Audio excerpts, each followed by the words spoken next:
என்ன இருந்தாலும் திட்டம் போட்டு செயல்படுத்தப்படுகிற ஒரு சூழலை உருவாக்குவதற்காக முடிவெடுப்பது என்று வரும்போது ஆட்சி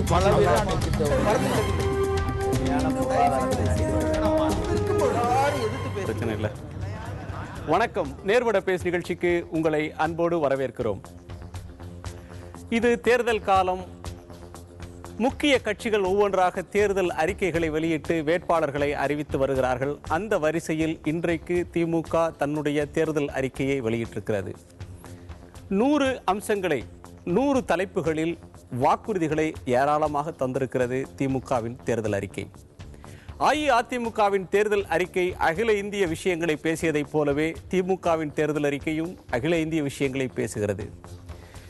ஒரு வித்தியாசம், அதிமுகவின் தேர்தல் அறிக்கையில் ஒரு நீண்ட அத்தியாயத்தில் கடந்த 9.5 ஆண்டு காலமாக காங்கிரஸ் தலைமையிலான ஐக்கிய முற்போக்கு கூட்டணி அரசில் தமிழகத்திற்கு ஏற்பட்ட பாதிப்புகள் என்று ஒரு பெரிய பட்டியலை முதலமைச்சர் ஜெயலலிதா வாசித்திருந்தார். அதற்கு நேர்மாறாக திமுக அதில் இடம்பெற்றிருந்ததால் தமிழ்நாட்டிற்கு கிடைத்த பலன்கள் என்று பல்வேறு பட்டியலை திமுக வெளியிட்டிருக்கிற தேர்தல் அறிக்கையில் குறிப்பிட்டிருக்கிறார் அதன் தலைவர் திரு கருணாநிதி. இந்த தேர்தல் அறிக்கையில் பொதுவாக தமிழ்நாட்டின் தேர்தல் அறிக்கைகள், தமிழ்நாட்டின் முக்கிய கட்சிகள் திமுக, அதிமுக, மதிமுக போன்ற கட்சிகள், பாட்டாளி மக்கள் கட்சி போன்ற கட்சிகள் வெளியிடக்கூடிய தேர்தல் அறிக்கைகளிலே தமிழை மத்திய ஆட்சி மொழியாக ஆக்குவது, மத்திய அலுவல் மொழியாக ஆக்குவது, உயர்நீதிமன்ற மொழியாக ஆக்குவது, சேது சமுத்திர திட்டம் போன்ற பொதுவான அம்சங்கள் இடம்பெற்றாலும் கூட இந்த தேர்தல் அறிக்கையில் பல முக்கியமான அம்சங்கள் புதிதாக தெரிகின்றன. குறிப்பாக மீனவர்களை பழங்குடியினர் பட்டியலில் சேர்ப்போம் என்பது, இடஒதுக்கீடு போன்ற சமூக நீதி சார்ந்த விஷயங்களுக்கு ஏராளமான முக்கியத்துவம் தரப்பட்டிருக்கிறது. மண்டல் குழு பரிந்துரையின் அடிப்படையில் பிற்படுத்தப்பட்டோருக்கான இடஒதுக்கீட்டை தருவது மட்டுமல்லாமல் கிரிமி லேயர் முறை அறவே கூடாது என்பதோடு மத்திய அரசிலும் கூட மிக பிற்படுத்தப்பட்டோருக்கென்று தனித்த ஒரு இடஒதுக்கீடு தேவை, பிற்படுத்தப்பட்டோர் நலனுக்கென்றே தனி அமைச்சகம், மீனவர் நலனுக்கென்று ஒரு தனி அமைச்சகம் என்றெல்லாம் பட்டியலிடக்கூடிய இந்த அறிக்கையில் சிறுபான்மை சமூகத்தினரை திருப்திப்படுத்தக்கூடிய, அவர்களுடைய கோரிக்கைகளுக்கு செவிமடுக்கக்கூடிய வகையிலே சில வாக்குறுதிகளும் இடம்பெற்றிருக்கின்றன. மத்தியிலே மதம் மாறிய தாழ்த்தப்பட்ட கிறிஸ்தவர்களையும் தாழ்த்தப்பட்டோர் பட்டியலில் சேர்ப்போம். முஸ்லிம்களுக்கான பல்வேறு பரிந்துரைகளை ரங்கநாத் மிஸ்ரா கமிஷன் அறிவித்ததைப் போல அவர்களையெல்லாம் செயல்படுத்துவோம் என்றெல்லாம் கூட இந்த அறிக்கையில் சொல்லியிருக்கிறார்கள். பொதுவாக எதிர்க்கட்சியாக இருக்கக்கூடிய ஒரு கட்சி தேர்தல் வாக்குறுதிகளை தருவது என்பது வேறு. ஆளும் கட்சியாக ஆட்சியில் இருந்துவிட்டு, ஆட்சி அதிகாரத்தை சுவைத்து விட்டு வந்து, அதிகாரத்தில் இருந்துவிட்டு வந்து திடீரென்று தேர்தலை சந்திக்கிற போது அப்போது தரக்கூடிய வாக்குறுதிகளுக்கு வித்தியாசம் இருக்கிறது. திமுகவின் தேர்தல் அறிக்கையை எந்த வகையில் பார்ப்பது? 10 ஆண்டு காலம் செய்ய தவறியதை சொல்கிறார்கள் என்று பார்ப்பதா, அல்லது 10 ஆண்டுகளில் கிடைத்த படிப்பினைகளிலிருந்து கற்றுக்கொண்ட பாடத்திலிருந்து இவையெல்லாம் இன்னும் செய்ய வேண்டி இருக்கிறது என்று அவர்கள் சொல்கிறார்களா என்பது நாம் விடை காண வேண்டிய கேள்வி. நம்மோடு இந்த அமர்வில் பேராசிரியர் ஹாஜாக்கனி, பாரதிய ஜனதா கட்சியின் மாநில செயலாளர் திரு கே டி ராகவன், திமுகவின் முன்னாள் சட்டமன்ற உறுப்பினர் திரு அப்பாவு, இவர்களோடு பார்வையாளர்கள் கேள்விகளோடு காத்திருக்கிறார்கள். நாம் பேசலாம். வணக்கம் திரு ஹாஜாக்கனி. இந்த தேர்தல் அறிக்கை உங்களுக்கு, உங்கள் கூட்டணி கட்சி, நீங்கள் ஆதரிக்கிற கட்சி என்பதை கடந்து இந்த ஆவணம் சொல்லக்கூடிய விஷயத்தில் முக்கியம்னு நீங்கள் எதை நினைக்கிறீங்க? மிக மிக முக்கியமானது. இந்த தமிழக மண்ணினுடைய ஆன்மா என்று ஒத்துக்கொள்ளப்படுமானால் அது சமூக நீதி கொள்கை. தந்தை பெரியார் அவர்கள் எந்த கொள்கைக்காக தன் வாழ்க்கையை அர்ப்பணித்து கொண்டு பாடுபட்டாரோ, சமூக ஏற்றத்தாழ்வுகளை நீக்கி பிறப்பின் அடிப்படையில் கற்பிக்கப்பட்ட பேதங்களால் வருகின்ற இன இழிவுகளை தகர்த்து தரைமட்டமாக்கி மக்கள் சமத்துவத்தை மலரச் செய்வதற்கு தன் ஆயுளின் அந்தி வரை பாடுபட்டவர் தந்தை பெரியார். அவருடைய உள்ள கிடக்கையின் அடையாளமாய் வரக்கூடிய பல அம்சங்களை திமுகவின் தேர்தல் அறிக்கையிலே பார்க்க முடிகின்றது. ஆகவே எங்கள் தோழமை கட்சி என்பதையும் தாண்டி சமூக நீதியை, சமத்துவத்தை நேசிக்கின்ற ஒரு மனிதராக இதை பார்ப்பவர்கள், இது ஒரு வரலாற்று சிறப்புமிக்க தேர்தல் அறிக்கையாக. அடுத்தது, இது ஒரு கோட்டை வரைந்து விட்டது. சமூக நீதிக்கு ஆதரவானவர்கள் யார், எதிரானவர்கள் யார் என்பதை அடையாளம் காட்டக்கூடிய களமாக இதை திமுகவின் தேர்தல் அறிக்கை மாற்றியமைத்திருக்கின்றது என்று சொன்னாலும் கூட மிக இல்லை. எப்படி விபி சிங் அவர்கள் தன் ஆட்சியை இழக்கக்கூடிய சூழ்நிலை வந்தாலும் கூட இனி வரக்கூடிய யாரும் நான் போடுகின்ற இந்த சூத்திரத்தை தாண்டி ஒரு ஆட்சியை நடத்திவிட முடியாது என்று சொல்லிவிட்டு போனாரோ அதுபோல ஒரு சமூக நீதிக்கு ஆதரவாளர்கள் யார், எதிரானவர்கள் யார் என்பதை அடையாளம் காட்டும் வகையில் இது அமைந்திருக்கின்றது. இதில் மிக முக்கியமாக அம்சமான தேர்தலுடைய அம்சமே இதுதான் நீ சொல்றீங்களா? நிச்சயமாக இல்ல. விபி சிங் ஆட்சி காலத்தில் மண்டல் கமிஷன் குழு அறிந்து பரிந்துரையை அமல்படுத்தினார். அதனால் பெரிய பிரச்சனைகள் வந்தது, ஆட்சி இழக்க நேர்ந்தது அப்படின்ற சூழல் வந்தபோது மண்டல் குழு பரிந்துரைகளை ஆதரிக்கக்கூடியவர்கள் யார், எதிர்க்கக்கூடியவர்களால் என்று இரண்டாக பிரிந்த காலம் ஒன்று. இன்றைக்கு 10 ஆண்டு காலம் காங்கிரஸ் தலைமையிலான அரசு முடிந்து அடுத்த தேர்தலை சந்திக்கக்கூடிய தருவாயில் இதுதான் தேர்தல் பிரச்சனை நீங்க சொல்ல முடியுமா? நிச்சயமாக இன்றைக்கு தேர்தலை முன்னிட்டு எழுந்திருக்கின்ற மிகப்பெரிய ஒரு சவால் இந்த நாட்டின் அச்சுறுத்தல் என்று சொன்னால், இந்திய நாடு ஒரு மதச்சார்பற்ற சோசலிச சமத்துவ குடியரசு என்று சொல்லப்படுகின்றது. இதனுடைய பன்முகத்தன்மைக்கு ஒரு பாதிப்பு வரும் பொழுது, குறிப்பாக ஒற்றை கலாச்சாரம், ஒரே மொழி, ஒரே தேசம் என்று சொல்லக்கூடிய முழக்கங்கள் இந்த மண்ணின் தேசிய இனங்களின் உரிமைகளை நசுக்கக்கூடிய ஒரு முறை.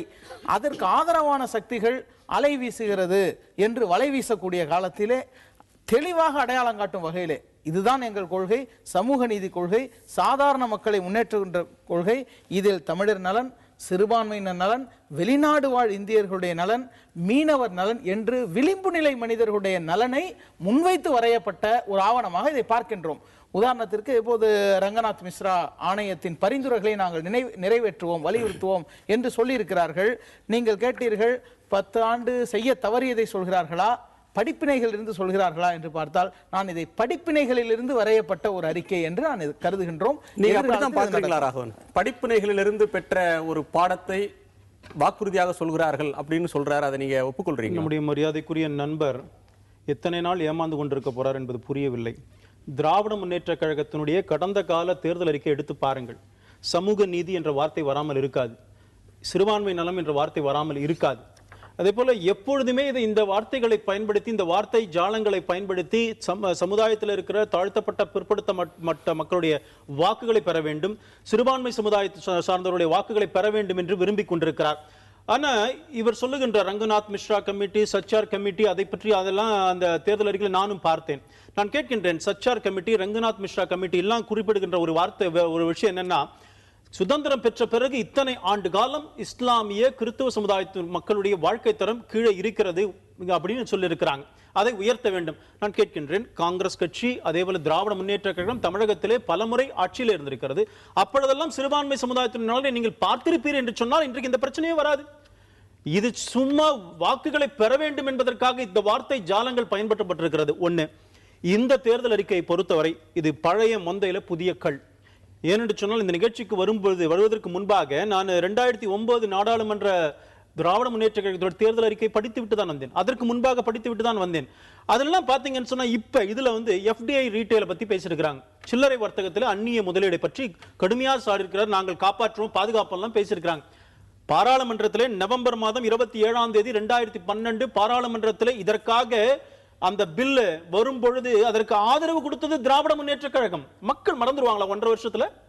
அது மாத்திரமல்ல, இன்றைய அதே இடத்துல இன்னைக்கு கச்சத்தீவை மீட்க வேண்டும் என்று இதிலே கூறப்பட்டிருக்கிறது. கடந்த 2009 சில்லறை வர்த்தகத்தில் அந்நிய முதலீடு உங்கள் நிலை என்ன? இல்ல, எங்களுடைய நிலை நான் எதிர்த்தோமே. நீங்க பார்க்கலையா? அத இல்ல, நீங்க அந்த பார்லிமென்ட்ல ரெசல்யூஷனை அப்போஸ் பண்ணது பாரதிய ஜனதா கட்சி. எதிர்க்கட்சி என்பதால எதிர்த்தீங்களா? கொள்கை ரீதியாக எதிர்க்கட்சி எதிர்த்திருக்கிறோம். ஏன் நாங்க தெலுங்கானா விஷயத்துல சப்போர்ட் பண்ணலையா அரசாங்கத்திற்கு? அதனால எங்களுடைய நிலைப்பாடு சரியாகத்தான் இருக்கிறது. நீங்கள் மக்கள் 1.5 வருஷத்துல மறந்துடுவாங்கன்ற நம்பிக்கையில FDI ரீட்டைல் எதிர்ப்பதாக இந்த தேர்தல் அறிக்கையில் சொல்லப்பட்டிருக்கிறது. அதே போல கச்சத்தீவை மீட்பேன் என்று சொல்லியிருக்கிறார். 2009 என்ன சொன்னாங்க?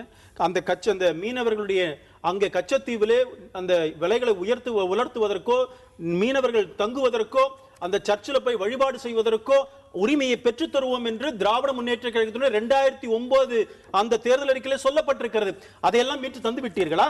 இன்றைக்கு கச்சத்தீவை மீட்டு கொடுப்பேன்னு பேசுறீங்க. அதில் என்ன ஆச்சு? 2009 நீங்கள் கொடுத்த, மக்களுக்கு கொடுத்த, மீனவர்களுக்கு கொடுத்த வாக்குறுதிகள் என்ன ஆகிட்டது? அதை மக்கள் மறந்து விடுவார் என்ற தைரியத்துல தானே இப்ப கச்சத்தீவை மீட்போம்னு சொல்றாங்க.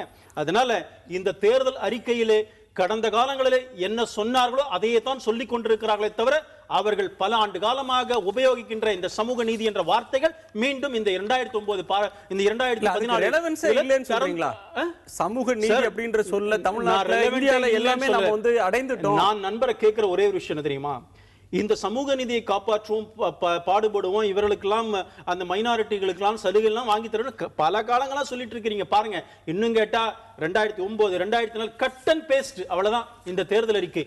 அப்ப கொடுத்தீங்களே 2009 நகல் இதை சொல்ல முடியுமா? அந்த அறிக்கையுடைய நகல் அப்படின்னு சொல்லி இதை சொல்ல முடியுமா?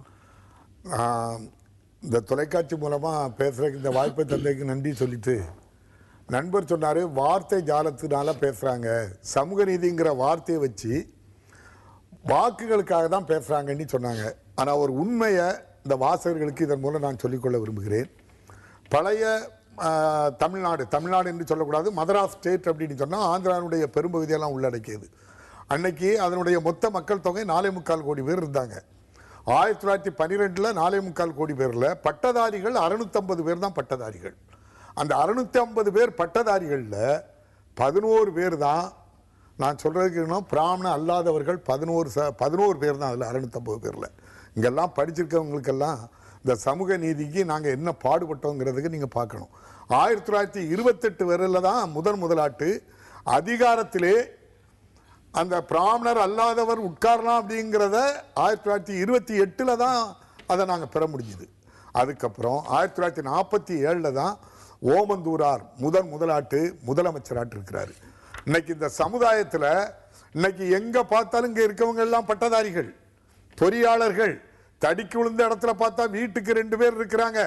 இதுக்கு இந்த சமூக நீதிக்கு தந்தை பெரியார், பெருந்தலைவர் காமராஜர், அண்ணா, இன்று எல்லாருடைய உருவத்திலே இருக்கக்கூடிய கலைஞர் வரைக்கும் இந்த சமூக நீதியை எடுத்து செல்வல அப்படின்னு சொன்னா இன்னைக்கு இவ்வளவு பட்டதாரியில வந்து உட்கார்ந்து இருக்க முடியுமா?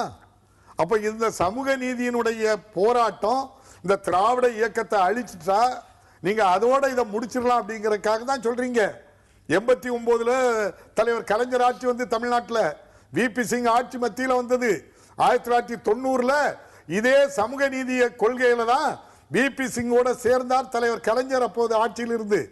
அப்போது அந்த ஆட்சி மத்திய அரசுல போனாலும் 1990 27% ஒதுக்கீடு, இடஒதுக்கீடு மத்திய அரசுல வாங்கி தந்தது தலைவர் கலைஞர். தமிழ்நாட்டில் இருந்து இந்த விபி சிங் அரசுக்கு ஆதரவு கொடுத்த ஒரே காரணத்தினால்தான் தான் அதை பெற முடிஞ்சது. இன்னைக்கு மத்திய அரசுல ஓபிசி அப்படின்னு சொன்னா இங்க இருக்கக்கூடிய தாழ்த்தப்பட்டவங்க, பிற்படுத்தப்பட்டவங்க இன்னைக்கு இந்த அளவுக்கு வரணும் அப்படின்னு சொன்னா இன்னைக்கு இந்த படிப்புக்கு கொடுத்தது கண் திறந்தது. பெருந்தலைவர் காமராஜர் கல்வி கண் திறந்தாருன்னா தலைவர் கலைஞர் இந்த திராவிட இயக்கம் தான். ஒரு நீண்ட தொலைந்த பார்வையிலிருந்து நீங்க பார்க்கிறீங்க. கடந்த 10 வருஷம் திமுக மத்தியில ஆட்சியில இருந்த ஒரு கட்சி. நீங்க எதிர்க்கட்சியா இருந்துட்டு ஒரு வாக்குறுதியை சொல்றது வேற, ஆட்சி அதிகாரத்தில் இருந்துட்டு வந்து மக்களை சந்திப்பது என்பது வேறு. இப்போ வந்து தனியார் துறையில இடஒதுக்கீடு தருவோம் பிற்படுத்தப்பட்ட தாழ்த்தப்பட்டவர்களுக்கு என்று. இப்போ இயற்கையா எழக்கூடிய கேள்வி, நீங்கள் ஆட்சி அதிகாரத்தில் இருந்தீங்களே, முக்கியமான இலாக்காக்கெல்லாம் மந்திரியாக இருந்தீங்களே, அப்போ இந்த கோரிக்கைகளை வலியுறுத்தினீர்களா? இன்னைக்கு சிறுபான்மையினருக்கான இடஒதுக்கீட்டை பேசுறீங்களே, அப்போ அதை செய்தீர்களா என்பதுதான் கேள்வி. திட்டம் போட்டு செயல்படுத்தப்படுகிற ஒரு சூழலை உருவாக்குவதற்காக முடிவெடுப்பது என்று வரும்போது ஆட்சி